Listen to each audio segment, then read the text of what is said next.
Our world is and always will be a constant battle between the life of ease and its momentary rewards and a life of discipline and its far more significant rewards. Each has its own price, the price of discipline or the price of regret. We will pay one or the other. We all must suffer one of two pains. Regardless of your choice of lifestyle and what you want to do, we must all suffer one of two pains: the pain of discipline or the pain of regret. And what we suggest to everybody is to consider the disciplines, because disciplines weigh ounces, regrets weigh tons. You don't want to substitute a discipline for a regret. In our opinion, that would be a poor choice. Now, you can do it, but some things are poor trade-offs. The old prophet said, what if you gained the whole world, but it cost you your soul? Would that be worth it? And with a bit of intelligence, we say, no, that doesn't seem worth it. Even if you got the whole world, if you traded your soul, that experience would be so bitter and so awful and so devastating, it wouldn't be worth it. What if you got some gain by greed instead of legitimate ambition? I'm telling you, it might taste good up front, but it's going to turn bitter in the belly. I got rich by the time I was 31, and it was easy. Now, here's my definition of easy. Got to jot this down. My definition of easy, meaning something I could do. I figure if it's something you can do, it's easy. Now, here's a parenthesis. Parenthesis, I worked hard at it. I found something I could do, which was easy, but I worked hard at it. I got up early and stayed up late, worked hard that 6 years. But what I did was easy, meaning it was something I could do. You say, well, Mr. Rohn, if it was so easy, how come everybody else around you during that 6 years, how come they didn't get rich? Here's why. It's easy not to. How else would you describe it? That's it. You say, no. For all of the rest of them, it was hard for them and it was easy for you. That's not true. You couldn't debate me on that in front of this intelligent audience. But here's the challenge. Let me give it to you in a philosophical phrase. I tend to be a little philosophical. Here it is. The things that are easy to do are also easy not to do. That's the difference between success and failure.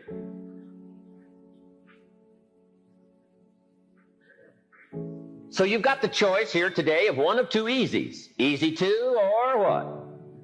Easy not to. I can give you in one sentence how I got rich by the time I was 31. Here it is in one sentence. I did not neglect to do the easy things I could do every day for 6 years. Underline. I did not neglect. That's the key. I found something easy I could do that led to fortune, and I did not neglect to do it. Major reason for not having everything you want in America. Major reason for not having more of what you want in America. More health, more money, more power, more influence, more everything. Major reason why you don't get it. Simple answer. Neglect. Neglect. And here's the problem with neglect. It starts as an infection. And if you don't take care of it, it becomes a disease. And here's what else is the problem. One neglect leads to another. Neglect to do wise things with your money, you'll probably neglect to do wise things with your time. Neglect to do wise things with your time, you'll probably neglect to do wise things with your business. One leads to another, leads to another. Pretty soon, neglect has you by the throat, emptying your purse, emptying your heart, emptying all of your chances for equities and power and all the good things. Neglect. What if you should be walking around the block every day for your good health and you don't? I'm telling you, you're on the wrong track. You should do it, you could do it, you don't do it. That's called formula for disaster. All you've got to do is let that and a few other things accumulate for 6 years, and now you're driving what you don't want to drive, wearing what you don't want to wear, living where you don't want to live, doing what you don't want to do, maybe having become what you really didn't want to become. I'm telling you, that's it. Just neglect along, drift along, and it's got you by the throat. It'll take all your values, leave you with just a little bit of dust in a summer wind, and it'll soon be gone. I hope I said that well. That's it. It's where I found myself at age 25 until my teacher came along and said, Mr. Rohn, up till now you've messed up. Let's see if we can't clean that up, change it all. I did. Changed my life. Not just the money, all the rest of the values that came pouring in. When I understood that it was me. It was me. Here's the greatest value of discipline: self-worth, self-esteem. People are teaching self-esteem these days, but they don't connect it to disciplines. The least lack of discipline, and it starts to erode our psyche.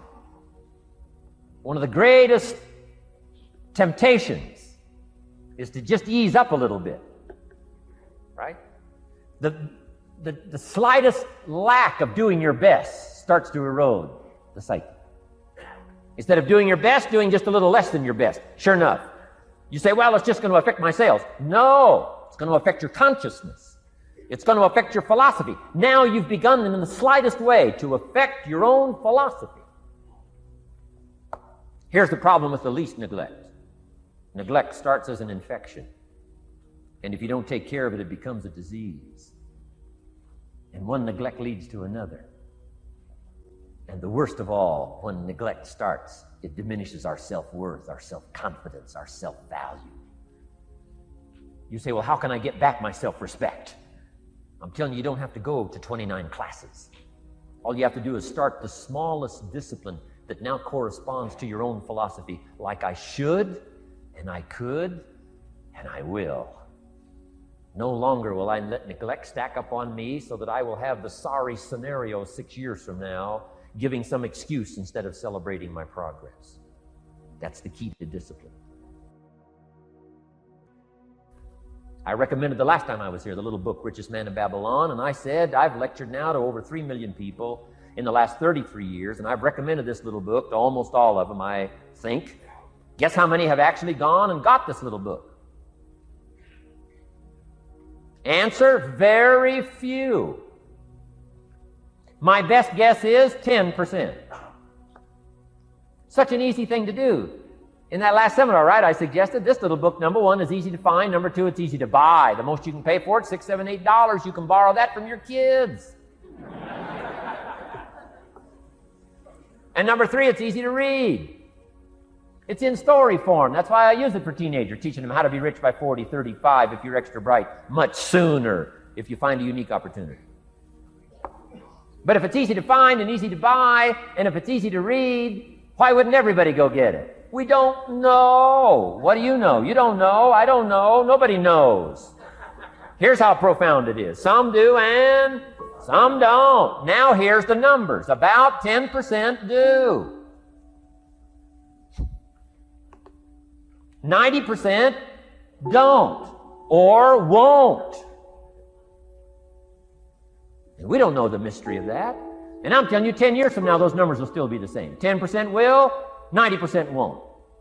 The numbers don't change. Only the faces change. You're looking at one of the faces.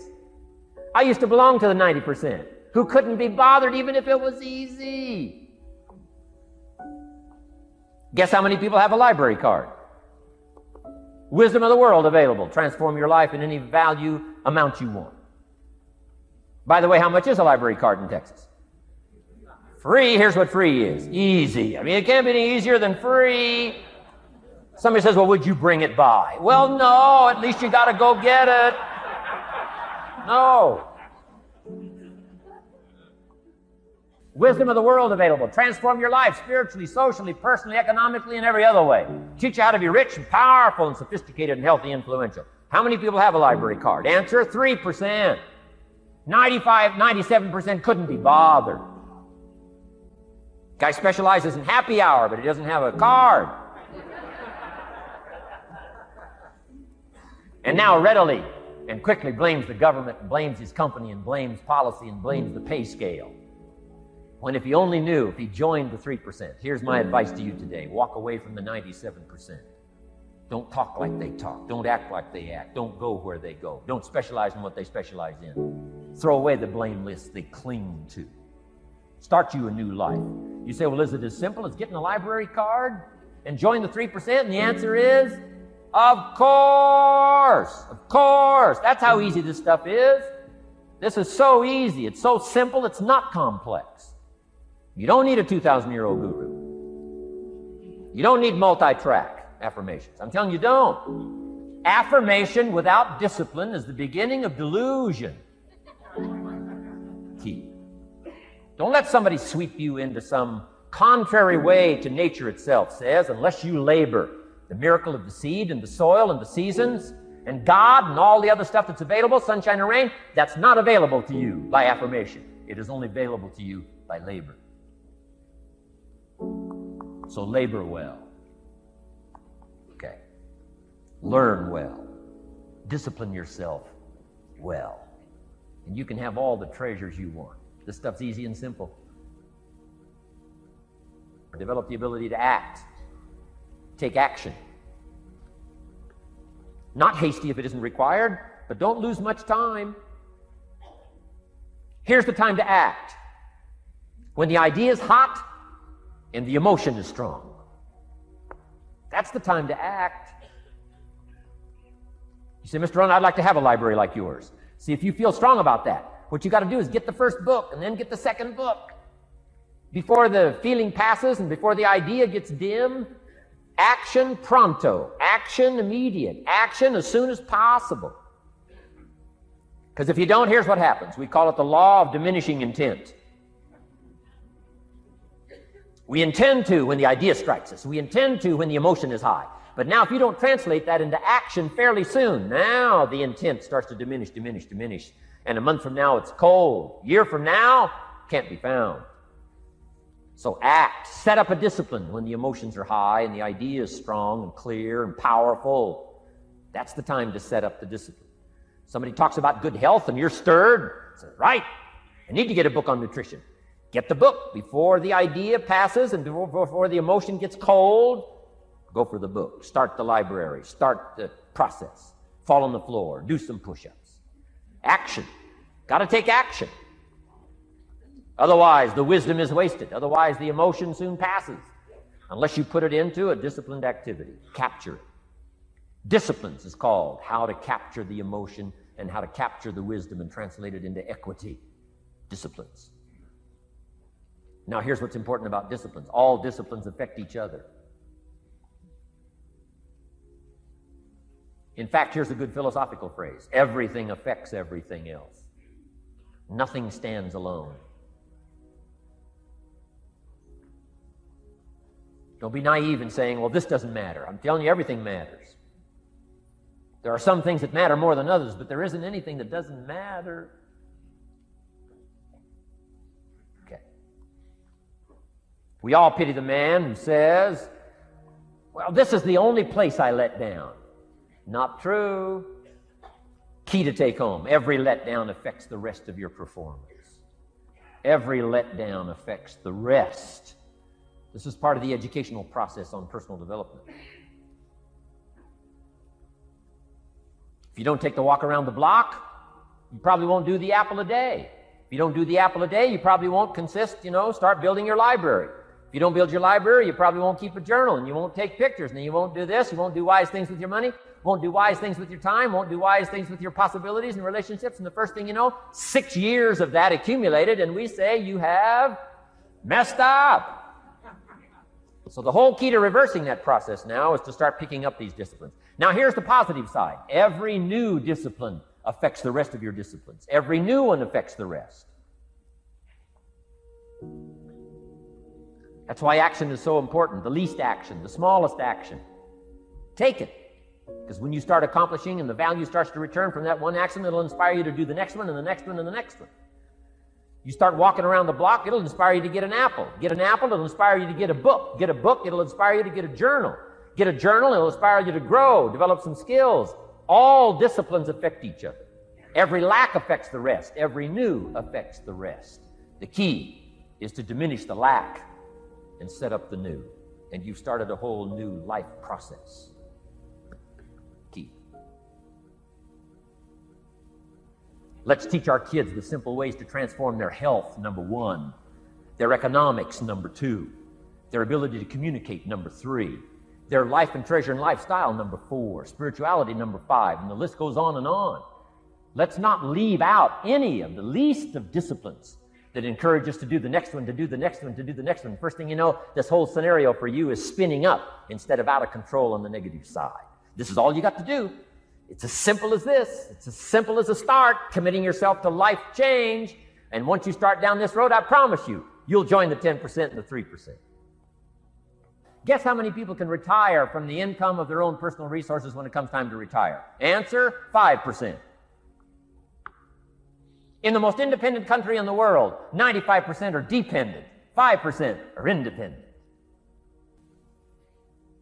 Take charge of your own retirement. I'm telling you, if you take charge of your own retirement through personal development and all these skills we've taught today, plus what's coming up, financial independence, I'm telling you, take charge of your own retirement, you can multiply it at least by 5, maybe by 10, maybe by 20, maybe by 100. Let the government take care of it, some company take care of it, you got to divide by 5.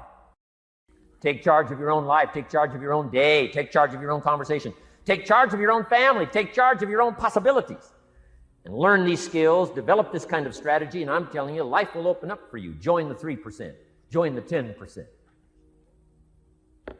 Join the 5%. Walk away from the 95%. Guess when I went and got this little book, Richest Man in Babylon?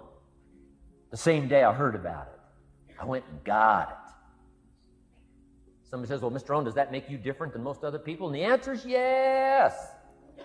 Somebody says, well, why is that? We don't know. We don't know. What do you know? You don't know. I don't know. None of us knows. Some do and some don't. The numbers don't change. Only the faces change. From those who get in on a seminar like this, listen to a dynamic sermon, read a book, listen to some cassettes, take seriously the next conversation of a friend who wants to level with you, and do something about it. And you can walk away from the 97%, not live there anymore. Because if you don't, the next 6 years of your life will be like the last 6. Mr. Shove said to me, Mr. Rohn, 6 years now you've been working. I'm telling you, the next 6 years of your life is going to be like the last 6, unless you take advantage and start making these personal changes. I made the changes, totally revolutionized my life. So take a look at the next 5 years of your life. It's going to be like the last 5, unless you change. And if you will change, everything will change. Join the 5%. 10 years from now, the numbers are going to be the same. But I'm telling you, some faces in this audience can change and start showing up in the 3% crowd, in the 5% crowd, in the 10% crowd, and thereby dynamically affect your life and your future.